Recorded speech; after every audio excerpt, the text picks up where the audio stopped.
할렐루야. 식사 맛있게 하셨습니까?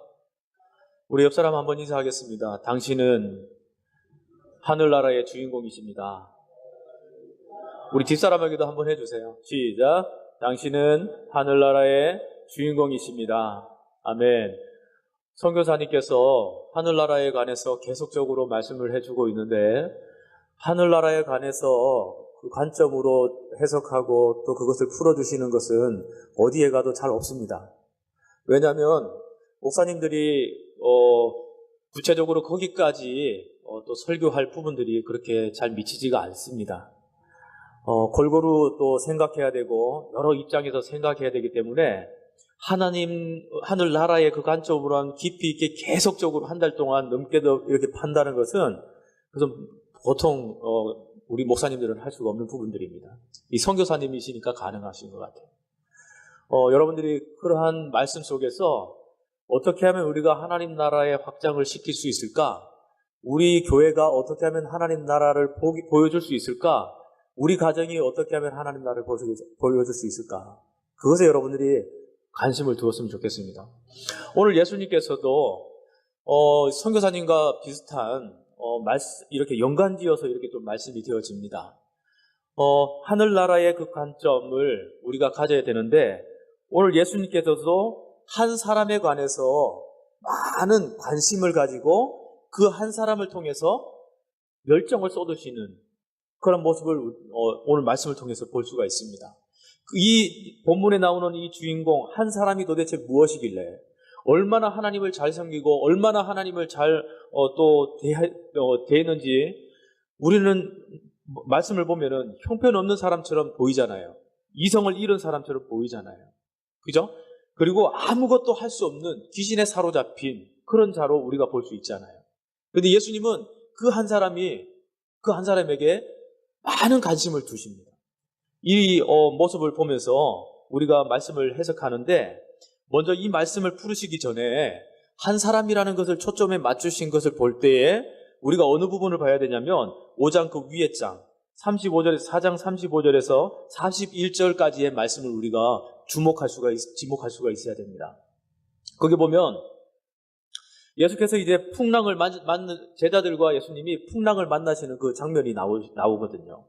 풍랑 앞에서 제자들이 배를 이제 말씀을 증거하시고 비유의 말씀을 증거하시고 밤이 늦었습니다. 깜깜합니다. 그런데 떠날 수 없고 피곤한 가운데 있지만 예수님께서 그 무리들을 피해서 건너편으로 건너가자 하셨을 때에 제자들은 이해되지 않았을 상황인데도 불구하고 무리해서 그 반대편으로 배를 타고 건너가게 되었어요. 그러는 가운데에 이 제자들은 풍랑을 만납니다. 근데 제자들뿐만 아니라 많은 무리들이 예수님을 또 따라서 배를 몰고 그렇게 따라서 갑니다. 그러한 상황 속에서 많은 사람들은 풍랑을 만나게 되고 풍랑 앞에서 죽겠다라고 그렇게 예수님을 깨우며 살려달라고 그렇게 외치죠. 배가 뒤집힐 것 같습니다.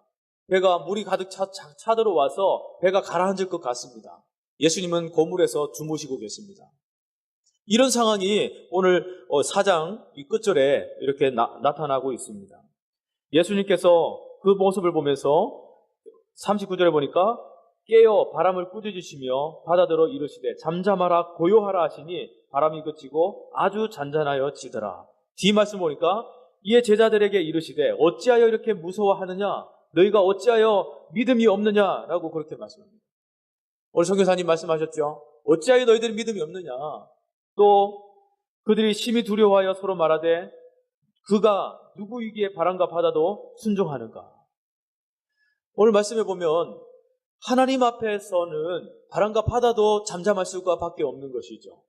왜냐하면 이 땅에 이 모든 우주 만물을 창조하신 분이 하나님이시기 때문에 고물에 편안하게 주무실 수 있는 그런 여유는 그가 바로 하나님의 아들이시고 바로 하나님이시기 때문에 그렇습니다.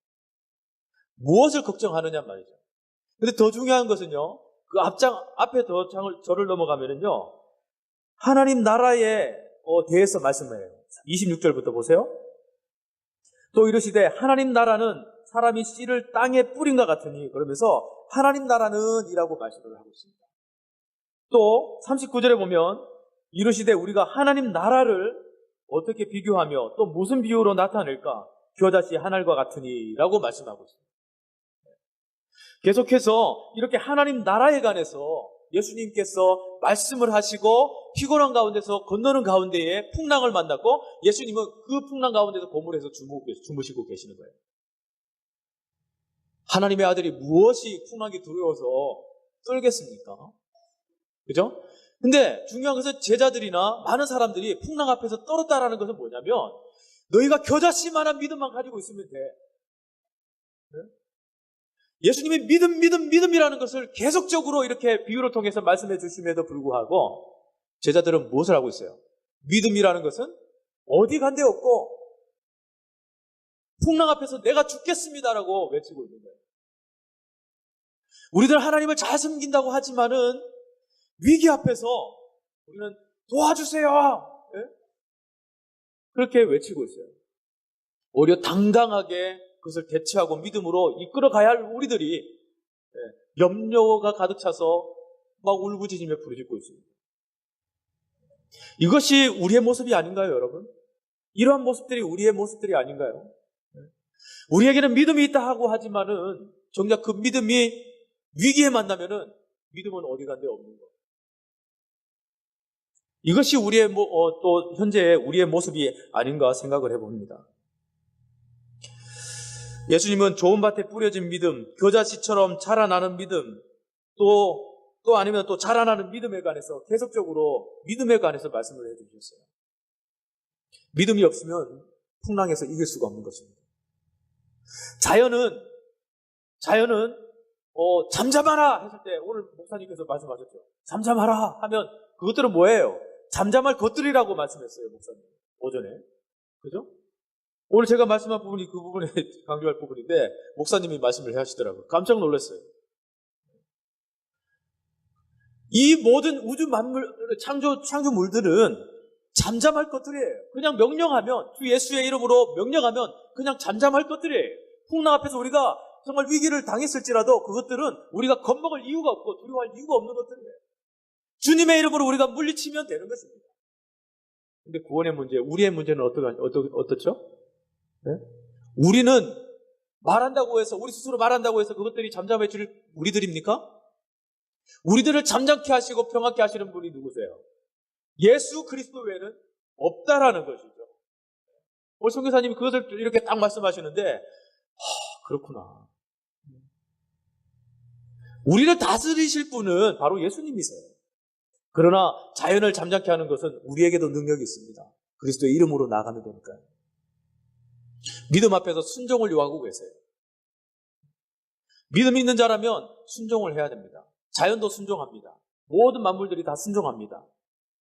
우리들은 어떻게 순종해야 되느냐? 믿음을 가진 우리들이 순종해야 되는 것입니다. 믿음을 보이는 것이 순종입니다. 믿음으로 걷는 것이 순종이고요. 믿음으로 명하고 바다야 잠잠하라 라고 선포할 수 있는 것이 이것이 믿음이고 순종인 것이에요. 그것이 믿음이거든요. 그런데 우리는 그렇지 않습니다. 온전한 믿음을 보이지 못합니다. 그런 속에서 우리가 다시 한번 점검해보고 우리의 믿음을 다시 한번 되짚어볼 수 있는 저와 여러분이 될 수 있기를 원합니다. 예수님 말씀하세요. 폭풍의 시험 앞에서 어찌 믿음이 없느냐? 왜 그렇게 믿음이 없느냐? 왜 믿음 없는 행동을 하느냐? 오늘 이 시대에 예수님께서 말씀하시는 한 부분입니다. 작은 겨자씨 하나의 믿음을 가져라고 주님은 계속적으로 오늘 본문을 통해서 말씀해 주고 있습니다. 근데 왜 마가는 한 사람을 위해서 그것도 깊은 밤의 시간에 바다의 폭풍을 만나 죽을 고비를 넘기면서까지 한 사람에게 관심을 두시는 그 예수님의 마음은 왜 그런 것일까요? 왜 그렇게 예수님의 마음을 그렇게 담아 놓으셨을까요? 피곤해 죽겠는데. 어떻게 보면 예수님의 행동이 이해되지 않을 수도 있습니다. 저 또한 말씀이 이해되지 않았습니다. 믿음의 이야기를 하다가 날이 저무니까 배를 타고 건너편으로 가자. 갑자기 그냥 건너편으로 가자. 이것이 이해가 되십니까? 그런데 본문 1절에 나오는 거라사인의 지방이라는 그런 표현들이 나와요. 거라사인의 지방이라는 말씀을 보는 순간 저는 이해가 되더라고요. 거라사인의 지방이라는 것은요, 이방인들이 사는 지역이에요. 유대인들이 감히 들어갈 수 없는 아주 그냥 우상이 가득하고 또 지저분한 음식을 먹고 거절되어 있는 음식을 먹고 율법을 따르지 않는, 하나님의 말씀을 따르지 않는 그러한 이방인들입니다. 그러한 것이 부정한 것들이 가득 모여있는 것이 바로 거라사인의 지방입니다. 그런데 예수님께서는요, 하늘나라에 관심을 두신다고 했잖아요. 그 믿지 않는 자, 이방인들, 지저분한 자, 사람들이 그곳에 찾아가지 않는 그런 이방인이 있는 그 지역, 예수님은 그 지역을 주목하셨어요. 그 지역을 주목하시고 그 한 사람, 귀신 들린, 군대 귀신 들린 그 한 사람에게 주목하시는 그 이유가 무엇일까요, 여러분? 그것은요, 그 한 사람을 통해서 복음의 전도가 일어나도록 하기 위함입니다. 이방인 땅에 그 한 사람의 기적을 일으킴으로 통해서 그 한 사람이 복음 전하고 가족을 전도하고 그 이웃을 전도하고 더 확장시켜 나가는 복음의 삶을 살아가도록 하는 그러한 곳에 초점이 예수님은 맞춰져 있기 때문에 거라사인의 지방, 이방인 땅인데요. 그래도 예수님은 그곳에 가시는 거예요. 여기에 초점이 맞춰져 있기 때문에 많은 사람들의 관점과 예수님의 관점이 여기에서 차이가 나는 것이죠.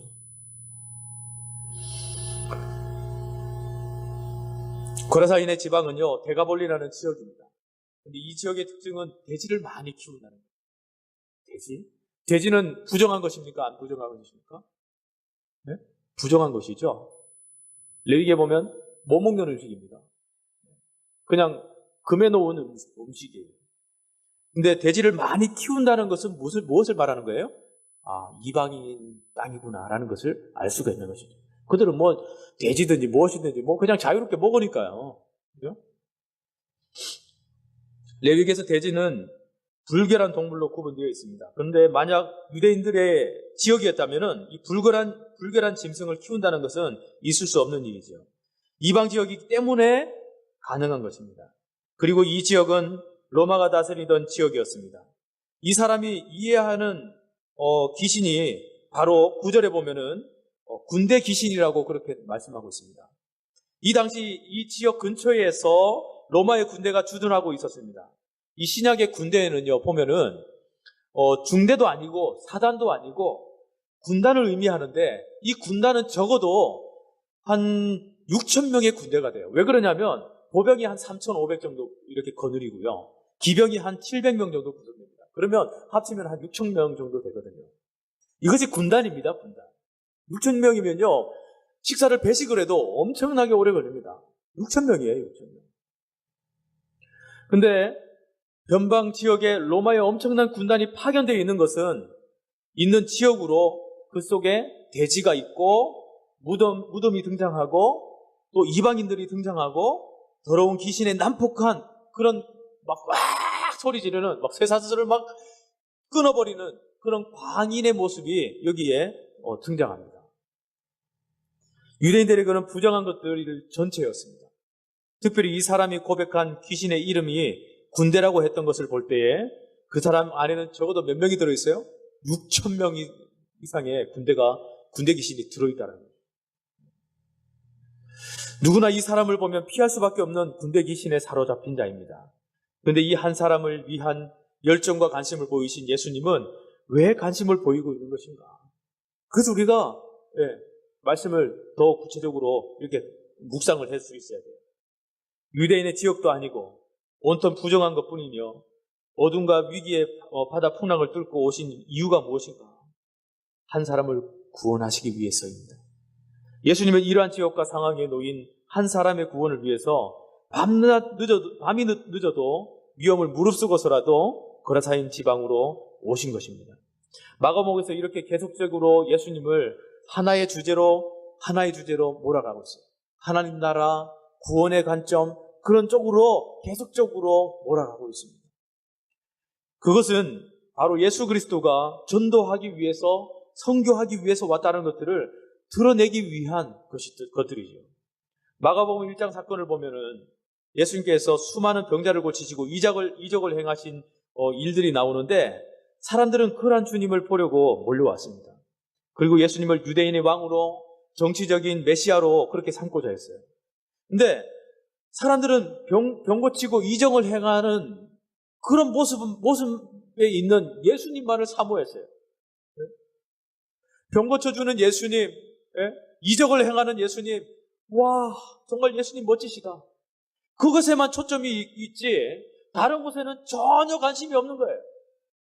예수님이 어떻게 오셨는지, 예수님의 목적이 무엇인지 분명한 그런 것도 모르면서 예수님은 이적을 행하신 분이야, 기적을 행하신 분이야, 병을 고치신 분이야, 그분은 능력이 있으신 분이야, 그곳에만 초점이 있어요.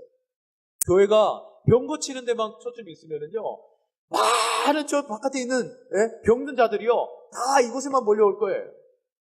다른 이유가 전혀 없고 병 고치기 위해서만 이 자리에 올 거예요. 근데 교회라는 것은, 예수님을 믿는 것은, 예수님이 오신 목적은 그것이 목적이 아닌 거예요, 여러분. 물론 교회가 병을 고치고 치유받고 그러면 좋지만은 그것이 전부가 아니라는 거예요. 복음의 목적이 있어야 돼요. 우리가 복음의 목적이 있어야지 치료의 목적, 이적의 목적, 그런 목적에만 우리가 매달려 있으면 큰 하나님이 원하시는 그것을 우리가 놓치고 마는 것입니다. 교회의 존재의 목적이 없어지는 거예요, 여러분. 여러분들이 이런 부분들을 향해서 우리가 잘 살펴보시고, 혹시 나에게 그런 기적만을 바라고 응답 주시기만을 바라고 전혀 복음의 삶을 살지 않은 그런 적은 없었는지 우리가 다시 한번 점검해 볼 수 있는 저와 여러분이 되기를 원합니다. 오늘 이 시대 유대인은 예수님을 유대인의 왕으로만, 아니면 정치의 메시아로만 그들은 받아들이기를 원했어요. 그런 곳에서 큰 도움을 주기를 원했어요. 다른 곳에 목적이 없었어요. 사람들은 이런 부분에서 예수님의 관점과 우리의 관점이 다른 거예요. 우리의 관점은 그러한 부분에 이렇게 관심이 있지만 예수님의 관심은 그것에 관심이 없는 거예요.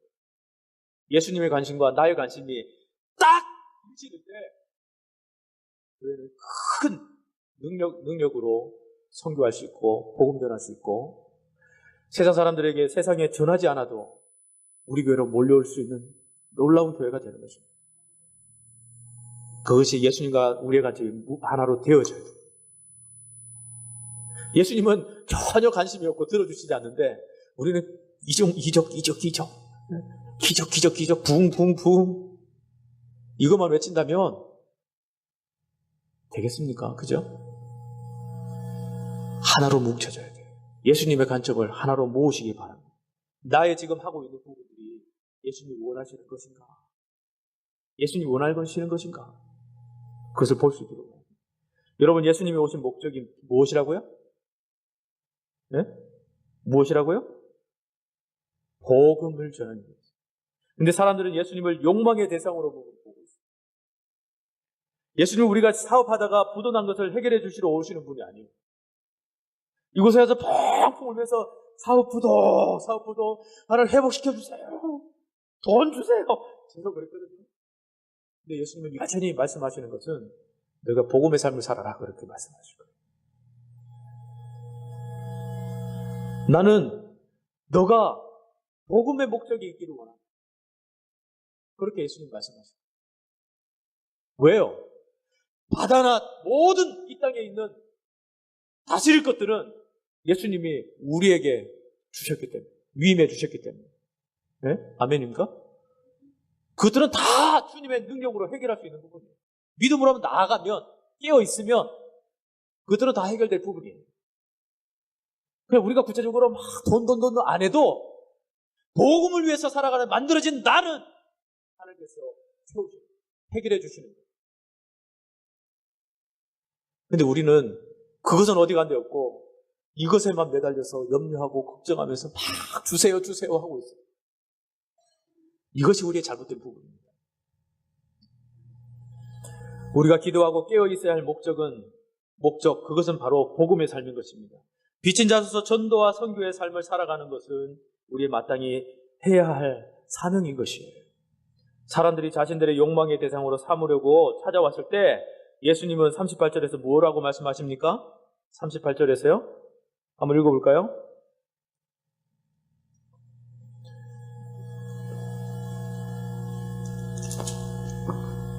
사장 38절인가요? 예.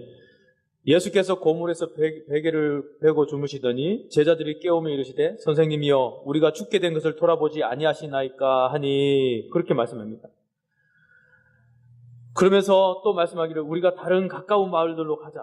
거기서도 전도하리니 내가 이를 위하여 왔노라 라고 그렇게 말씀합니다. 무엇을 하러 왔다고요? 전도하러 왔노라 라고 말씀합니다. 예수님의 관심은 이 한 사람에게 쏠려 있습니다.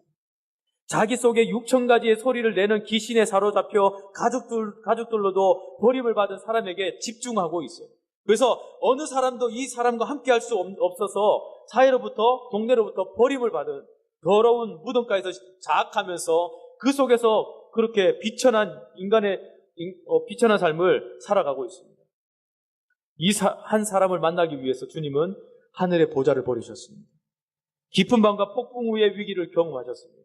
제자들을 재촉해서 밤이 왔도록 노를 저어서 이 귀신 들린 사람을 향해서 달려왔음을 마가는 계속해서 지적을 하고 있습니다. 예수님이 명해서 이 사람은 귀신으로부터 노임을 받았습니다.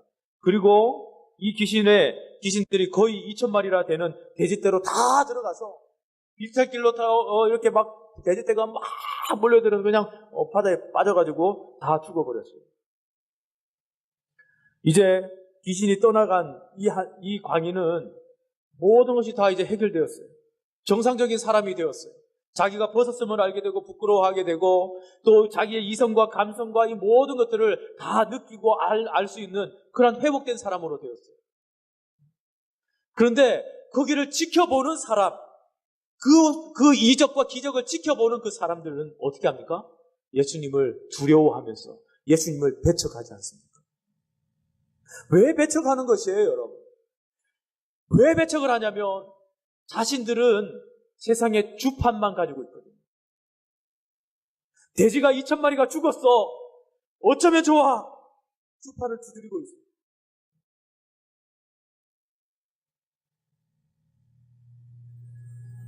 예수님이 기적에는 놀라워하지만 그들에게는 깊은 곳에서는 뭐가 돌아가고 있습니까? 세상적인 주판이 돌아가고 있는 거예요. 저 돼지가 돈이 얼만데? 우리는 이제 죽었다. 우리는 이제 망했다. 우리 앞으로 어떻게 살아가나? 이 돼지가 우리의 전 재산이고 우리의 전부인데 세상적인 주판을 돌리고 있습니다. 하나님은 계속적으로 우리에게 은혜를 주십니다. 근데 우리는 한쪽에서는 계속적인 주판을 돌리고 있어요.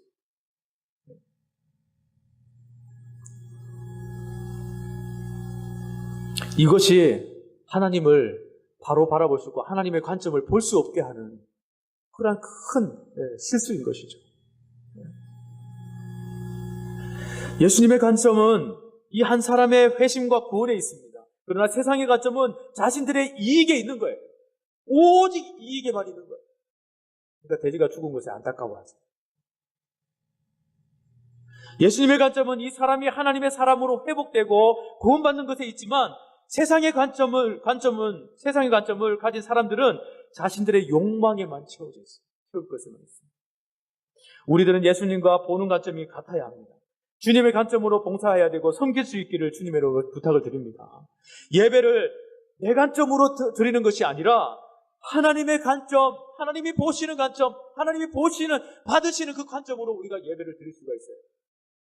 교회에 나올 이유가 하나님의 예배가 내 관점으로 드리면, 내 관점으로 바라보는 예배, 내 관점으로 드리는 예배는 그 속에는 그렇게 한다면 교회에 나올 이유가 없죠. 성도님들 바르게 좀 예배 좀 드리세요. 찬양을 입을 좀 크게 열고 소리를 좀 이렇게 내서 하나님을 높이시면서 우리 찬양합시다. 좀 지각하지 마시고 되도록이면 일찍 나오셔서 기도하면서 준비하면서 예배합시다. 내 관점은 그리하지 않아요. 내 관점은 늦겠습니다. 내 관점은 뭐 어떤데요, 좀 늦으면 어떤데요? 내 관점은 왜 설교를 저렇게 하지요? 모든 것이 내 관점으로 바뀌면 교회에 올 이유가 없어요. 그런 관점으로 하나님 은혜 주시지 않기 때문에. 그러니까 내 관점으로 그냥 바깥에서 내 혼자 예배 드리시면 됩니다. 하나님의 임재 없이. 이 모든 것들을 우리가 버려야 돼요. 내 관점을 버려야 돼요. 하나님의 관점으로 예배하고 하나님의 관점으로 일할 수 있는 저와 여러분이 되어질 때 오늘 본문에 말씀한 예수님이 한 사람을 위해서 오신 그 목적, 그 어렵고 험난한 풍랑을 뚫고 오신 그 목적이 분명해지는 것입니다. 오늘 본문 20절에 그가 가서 예수께서 자기에게 어떻게 큰일을 행하셨는지를 데가볼리에 전파하니 모든 사람이 놀랍게 여기더라. 이 전도의 확산이 일어나는 것이죠. 이방인 지역의 한 데가볼리의 그 한 사람 광인을 예수님께서 주목하시고 그를 복음 전하시고 예수님을 이제 치료받고 나 예수님 따를래요라고 했을 때 아니야. 너는 나를 따를 것이 아니라 이곳에 남아서 가족에게 이야기하고 많은 사람들에게 그 너의 나은 사실을 이야기해라. 군대 귀신이니까 6,000명 이상의 군대 귀신이 여기 들어있으니까 쇠사슬 뭐 그냥 우습게 끊어내고 많은 사람들이 그 사람들을 그냥 대항할 수가 없어요. 군인들이 와서 그 사람을 어떻게 무찌를 수도 없어요. 얼마나 힘이 센지요. 삼손과 같은 그런 자기의 정신이 아니라 귀신의 그냥 힘으로 그렇게 막 살아가는 광인이에요. 무덤에서 사는데도 부끄러운지도 모르고 무서운지도 몰라요. 그 사람을 치료하고 너의 그 나은 사실, 너가 많은 감성과 이성과 모든 것들이 회복된 그 사실을 많은 사람들에게 알려라. 그리고 이 사람은 너무나 기쁜 나머지 예수님을 따라가고 싶었지만 예수님이 그렇게 말씀하신 부분들, 전하라고 하신 그 부분에 초점을 맞추고 그 데가볼리 지역에 막 증거하러 다닙니다. 우리의 한 사람이 이렇게 중요한 것입니다. 여러분의 한 사람의 한 영혼을 사랑하시고 그 한 영혼을 전도하는 순간 그 한 영혼이 그 주위에 전도의 하나의 거점이 되어서 전도가 되어지기 시작하는 거예요. 그래서 오늘 연습했습니다. 주의 이름으로 환영합니다. 찬양. 그래서 연습을 한 겁니다. 우리가 준비되어 있어야 되고 한 영혼에 관심을 가지면서 전도의 체질형으로 우리가 갖추어질 때 교회가 바뀌는 거 하나님이 원하시는 것이 되지 그냥 우리의 관점으로만 바라보면서 지금 전도 안 돼요. 저한테 그러거든요. 전도 안 돼요.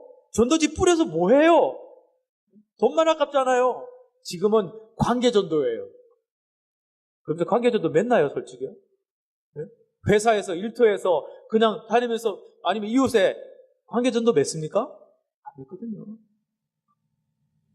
그런데 가방에 아니면 지갑에 항상 전도지, 뭐 명함 전도지도 있잖아요. 명함 전도지. 아니면 또 가방에는 또 우리 교회 나오는 전도지 같은 거. 아니 주보. 우리 한 주보를 많이 뽑거든요. 주보를 많이 뽑아서 전도하는데 그거 한 두세 장 넣어가서 야 우리 교회 이번에 이렇게 예배 드렸어 하면서 관계전도 맺는 거. 그리고 초청하는 거. 교회를 계속 자랑하는 거. 우리 목사님 저기 안식년 가셨어. 안 계셔. 그러면 그분 듣는 분이 오시겠습니까? 그죠? 목사님은 안식년 가셨는데 새로 목사님이 계셔. 목사님이 얼마나 이렇게 잘생겼는지 몰라. 뭐 자랑할 것이 없어. 그냥 이렇게 예를 이야기하는 거예요. 예를. 제가 잘해서 그런 것이 아니라 그냥 그렇게 자랑을 하라는 겁니다. 너무 멋지셔. 뭐 자랑을 하라는 겁니다. 아 우리 목사님 되게 못생겼어. 어쩜 그렇게 뭐 점도 있어. 막 이런 말 하면은 안 되잖아요. 그냥 좋은 것들을 이야기하시면 돼요. 그냥 느끼는 대로 그냥 좋은 것을 내시면서 사람들에게 말하면 그것이 전도가 되는 거예요. 하루에 3번 이상 그것을 자랑하시면서 교회를 자랑하시면서 전도하세요. 저는 옆에 무슨 일신교회가 위협적으로 느껴지지 않습니다. 그게 뭐 성도들을 이 동네 성도들을 다 그냥 뭐 그물로 그냥 긁어가듯이 다 긁어가신다는데 뭐 표현이 그렇습니다. 근데 우리가 거기에 맞추고 따라갈 이유는 없어요. 우리 나름대로 그냥 복음에 집중하고 전도 체질용으로 그냥 우리 스스로 이렇게 만들어져서 그렇게 일상 속에서 살아가게 되면 전도는 그냥 자연적으로 되어지는 것이에요. 그리고 그러나 전도의 복음적인 그런 체질을 놓치면 전도 안 이루어집니다. 왜냐하면 내 삶 속에서 그 복음의 삶이 막 뿌려지지 않기 때문에. 말만 하면 야 교회 가자. 이번에 있잖아 무슨 행사하거든. 이번에 목사님 뭐 이렇게 이런 거 한대. 야 성탄절 얼마 안 남았다. 꼭 같이 가자. 그런 자꾸 퍼냄이 우리에게 있어야 돼. 근데 죽겠다. 도에 쪼달려 죽겠다. 살겠다. 이러면서 우리에게 도움이 전혀 안 됩니다. 이것은 그냥 우리가 믿음으로 하면 뭐라고요? 해결되는 것들이죠. 그냥 믿음으로 나아가시면 되는 거예요. 그래서 염려할 필요가 없어요. 전혀 염려하지 마세요. 그것들은 그냥 해결될 것들이에요. 그러나 내 믿음이 바로 세워지지 않으면 그것은 세울 방법이 없어요. 그래서 주님 앞에 우리를 세우실 주님 앞에 주님 나를 세우십시오. 나를 인도해 주십시오. 매달리면서 그렇게 간절히 그 주님의 나를 위해 구원을 주신 그 주님을 매달리면서 기도하는 우리죠. 그 기도를 주님께서 이끄시며 승리로 이끄실 줄 믿습니다. 이제 말씀을 맺겠습니다. 마가복음에서는 왜 이 사람들의 모습을 자세히 설명하고 있는 것인지를 우리가 그것의 포커스를 다시 한번 맞추시길 바랍니다. 그래서 예수님이 오신 그 목적을 우리가 분명히 바라보고 한 사람 별것 아닌데 왜 예수님이 그렇게 오셨을까? 그 사람 막 군대 귀신 들고 별것 아닌데 사람들의 관점은 그렇잖아요. 왜 이렇게 피곤한데 이렇게 그 사람이 뭐라고 하셨을까? 그렇게 하지만 어떤 사람들이 그렇게 한 사람에 대해서 이야기하더라도 우리는 그 사람을 무슨 관점으로 봐야 돼요? 복음의 관점으로 봐야 돼요. 그 사람이 일어나고 회복되는 그 순간에는 엄청난 복음의 역사가 더 크게 일어나는 줄 믿습니다. 우리 이 시간에 기도합시다. 우리 반주 좀 부탁하고요. 누구든지 그리스도 안에 있으면 새로운 피조물이라 이전 것은 지나갔으니 보라 새 것이 되었다. 주님 말씀하십니다. 그리스도를 믿는다고 하면서 아직도 자신의 내면에 쏟아내지 못하는 분노가 있습니까?